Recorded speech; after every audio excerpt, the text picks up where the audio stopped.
Keeping venomous reptiles is an unforgiving hobby, requiring proper training and lots of experience. One simple mistake can be the difference between life and death. Remember, the most venomous snake in the world is the one that just bit you. There are no venomous snakes with training wheels. Just because you see viperkeeper handle snakes a certain way does not mean you should try it too. Hey, how you doing?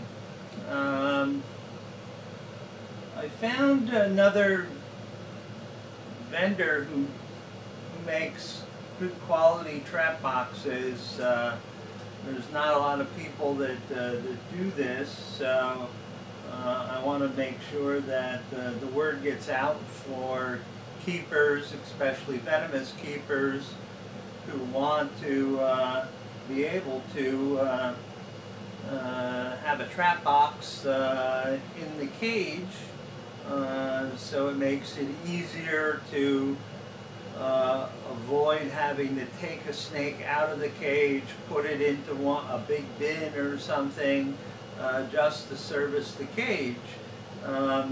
As you've seen in many of my videos, if I see a snake in the trap box, I'll quickly close the door and secure it so I can easily service that cage.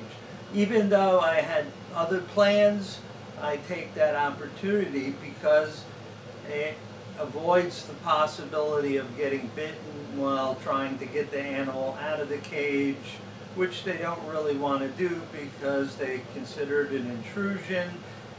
I liken it to, what if somebody came to your house, broke down your door and dragged you outside? That's basically how I think the snake feels. So if they're in the trap box and they're feeling safe and secure, all you have to do is push it closed and then latch it, and it's secure. And this particular design has a few extra air holes in the top, and it has clear plexiglass that you can see if you want to really, clean it out, because knowing snakes, they're going to crap in there anyway.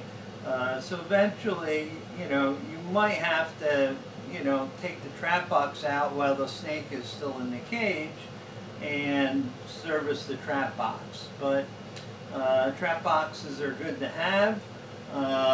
It's very handy, especially for the big Bothrops Asper down there, Mr. Psycho, Boomslang, certainly Mr. Mouthy over there.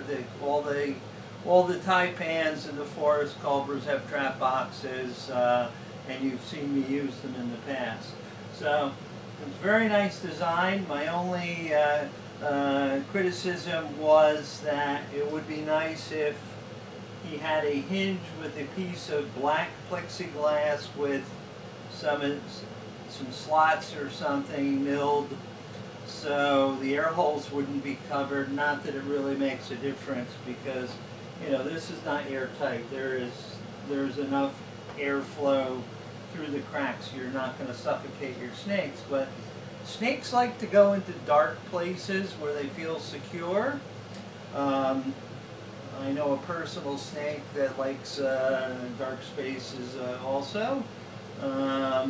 So a dark piece of plexiglass would certainly help, and then if you wanted to examine the snake without having to do it, by handling it, you can easily lift the hinged black plexiglass cover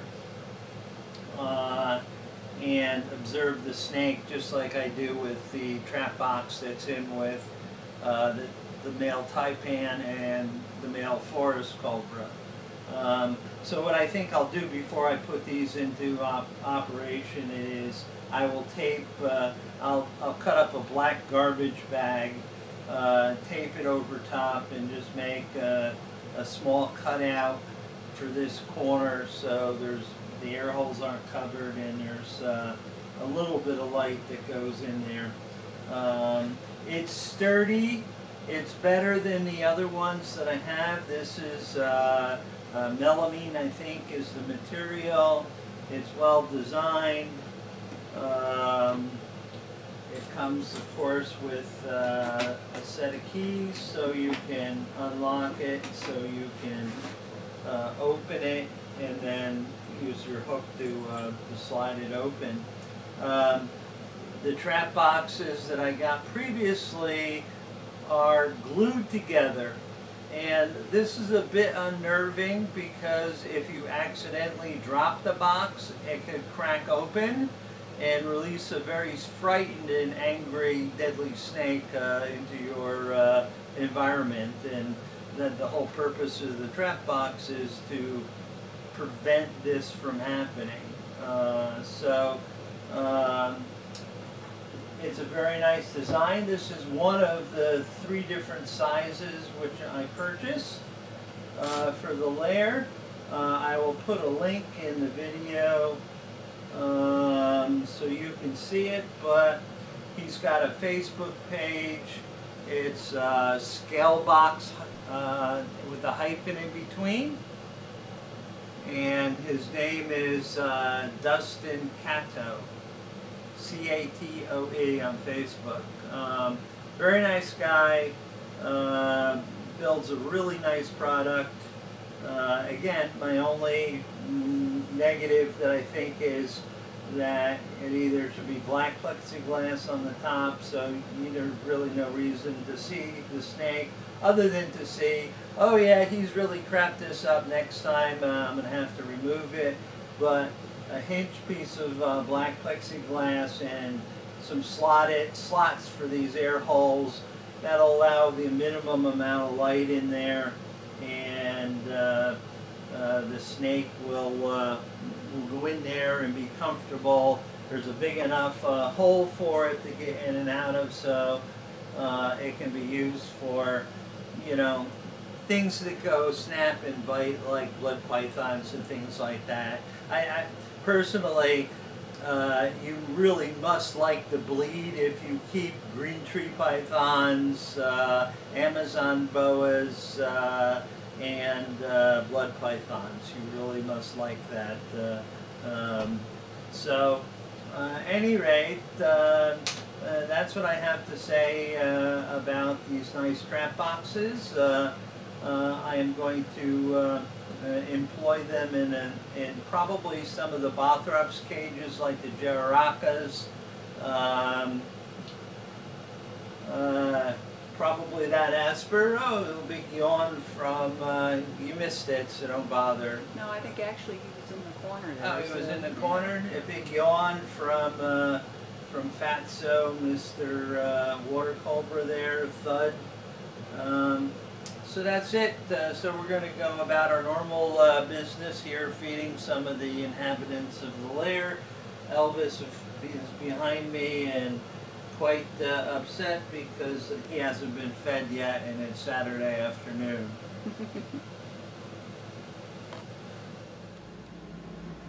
One of the reasons I have 2 faces, I think the male is here and that's the female. I haven't gotten mice in a couple of weeks, so everybody is sort of looking for something to eat. My buddy the male, of course, is quite interested and will easily take frozen thawed without much provocation anymore. Come on, dude. The female is actually much more picky, and she probably will not take a frozen thawed, but she might fool me. Oh, Mr. Z, Mr. K has to relax. Oh, did you just disappear? Huh? Is that of any interest to you? Probably not. So we'll just we'll give him a second one, but we got to watch and make sure that the female is nowhere to be around. Now, one reason why I like these cork bark logs in the cage is because it really gives them a nice rough surface to loosen a shed around their face, and then you get, you know, a nice complete shedding like that. But these are Sawscales. These are normally used to shedding with minimal water required. So they usually do pretty well. So we're going to have to watch that cage for the female, because he's been bitten by the girls many times. That's why I kept him in solitary confinement for a while, because it was a lot safer for him. He wasn't such a good eater there, but you know, I had to protect his safety. Oh, by the way, this is a very nice hook. I don't want to put my hands too close to the cage, but this is by gethooked.com. Very nicely balanced, lightweight hook, aluminum end. I have a little bit of a problem with aluminum-ended hooks because they don't stand up to Clorox very well, and I use Clorox as a method for sterilization and sanitization. And you can see here, you can see how it's already starting to corrode.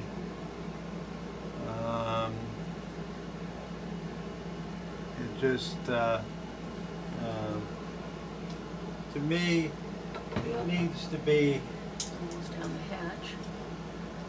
it needs to be black anodized, hard anodized, like the ones I get from John Zagel at Georgia Herb Supply. This hook is older than that corroded Get Hooked aluminum. This is also aluminum.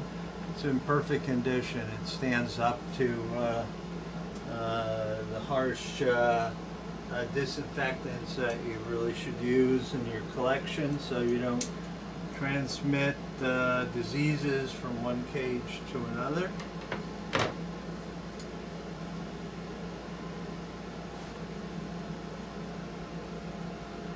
Hold that. Stay in there, you little turd. Well, I've been trying to get Mr. Forest Culvert to stay in his trap box because his light is out in his cage and I want to change the bulb, and the safe way to do that is when he's in his trap box. But he has been very resistive. Matter of fact, I was sliding the trap box door closed and he got about 4 inches of his head out, and he was unhappy that he was caught between the door and the doorway. So I let up on it, and then he followed me out of the cage, and then I slammed the glass door shut on the same part of the net, which really pissed him off. So we've been having this battle, and he's back in his trap box.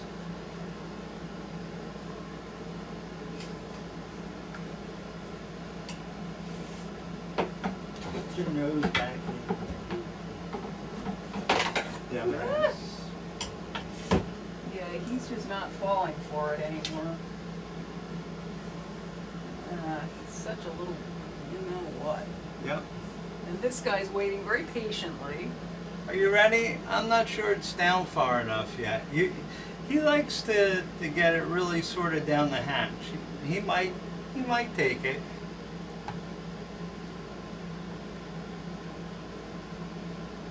He's like, wait, I'm not done swallowing yet. So we'll wait a minute for him to finish. Mr. Forest Culvert is completely out of his trap box now. I might have to sneak in here after lights out and stuff when he's normally in there, and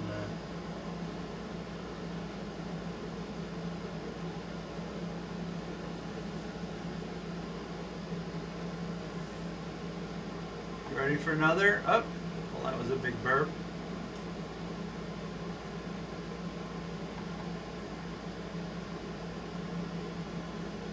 Oh wait, is it getting away? Huh?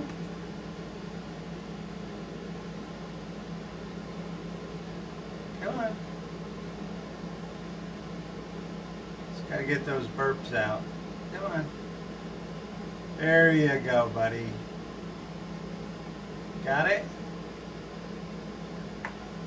Okay, so we're gonna shut this, but we're gonna monitor it because we never know when that rascally female is gonna come and bother him.